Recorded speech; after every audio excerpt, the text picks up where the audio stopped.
Viewers আসসালামু আলাইকুম। বাংলাদেশ থেকে অনেকেই বিলিবিলি অ্যাপ ইনস্টল করতে চাচ্ছেন, গুগল প্লে স্টোরে সার্চ করে পাচ্ছেন না। দেখেন, আমি প্রথমে আপনাদের গুগল প্লে স্টোরে সার্চ করে দেখাই বিলিবিলি অ্যাপটি গুগল প্লে স্টোর থেকে ডাউনলোড করা যায় কিনা। জাস্ট সার্চ অপশনে ক্লিক করে এখান থেকে সার্চ করে দেবো বিলিবিলি লিখে।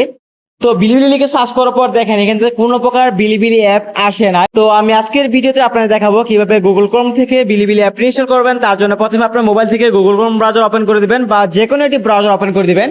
সো ব্রাউজার ওপেন করার পর উপরে সার্চ অপশন পেয়ে যাবেন, এখান থেকে সার্চ করে দিবেন বিলিবিলি অ্যাপ লিখে। সো বিলিবিলি অ্যাপ লিখে সার্চ করার পর এখান থেকে অনেকগুলো অপশন পেয়ে যাবেন। নিচে দেখতে পারবেন গুগল প্লে স্টোর নামে একটি অপশন আছে, এখান থেকে একটা ওয়েবসাইট আছে। প্রথমে আপনি এই ওয়েবসাইটে ক্লিক করে দিবেন। তো ওয়েবসাইটে ক্লিক করার পর নতুন একটি পেজে আপনাকে নিয়ে যাবে। নতুন পেজ থেকে আপনি দেখতে পারবেন আপনার সামনে বিলিবিলি অ্যাপটি। সো এখান থেকে দেখেন this item is not available in your country, মানে এই বিলিবিলি অ্যাপটি আপনার দেশে অ্যাভেলেবেল না। যখন আপনার দেশে অ্যাভেলেবল করা হবে তখন আপনি খুব সহজে এই ওয়েবসাইট থেকে বিলিবিলি অ্যাপটি ইনস্টল করতে পারবেন। তো যারা বিলিবিলি অ্যাপটি এখন ইনস্টল করতে চাচ্ছেন অবশ্যই আপনাদের একটি ভিপিএন ইউজ করতে হবে। আপনি যে কোনো একটি ভিপিএন ইউজ করে কানেক্ট করে আপনি এই মাধ্যমে কিন্তু বিলিবিলি অ্যাপটি ইনস্টল করতে পারবেন। জাস্ট এই নিয়মটি ফলো করবেন, আপনি সহজেই বিলিবিলি অ্যাপটি নামাতে পারবেন। বর্তমানে ইউটিউবকে টেক্কা দিতে বিলিবিলি অ্যাপটি কিন্তু সারা বিশ্বে তারা প্রচার করছে। বিলিবিলি অ্যাপটি ইউটিউবের মতো সারা বিশ্বে তারা দিয়ে দিচ্ছে, সারা বিশ্বে কান্ট্রি অ্যাভেলেবেল করে দেবে। অনেক দেশে কিন্তু তারা অ্যাভেলেবেল করে দিয়েছে।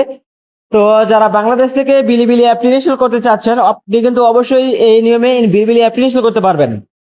তো এই ছিল আজকের ভিডিওটি ভালো লাগলে অবশ্যই ভিডিওতে লাইক দিবেন। পরবর্তী এরকম ভিডিও পেতে আমাদের চ্যানেলটি সাবস্ক্রাইব করে রাখবেন। আর এই ভিডিওটি শুধুমাত্র শিক্ষামূলক তথ্য উদ্দেশ্যে তৈরি করা হয়েছে। ধন্যবাদ।